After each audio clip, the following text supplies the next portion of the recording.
vos viste el video de. Vos viste también. En el 15 creo ese. Y ese es el que dice. Vos viste. Ese es el que dice. Y entró con una patada. Tipo, yo hacía mucho eso. Ya. Y por ahí también me entró un patada en mano, Así, digo. Pero viste, en serio patada en mano, porque viste cuando entró el tipo de remera, de arriba le tiró una patada y le atacó. Y Dios. Que ¿Cómo que partido? Qué mucho el partido. alucinante. Pero dice onda nomás, pero.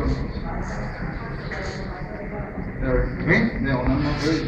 De onda, porque es onda tipo ese que yo topaba, pero que se la famosa, Se volvió el chofer, el mande cómo sabía subir a pegarle. Porque es feo, no. Ahora la declaración de. Profe. El Miguel no vino ahora. Oye, coro. Que era la declaración de ese chofer. El chofer en la comisaría. Estaba en eso, re estúpido,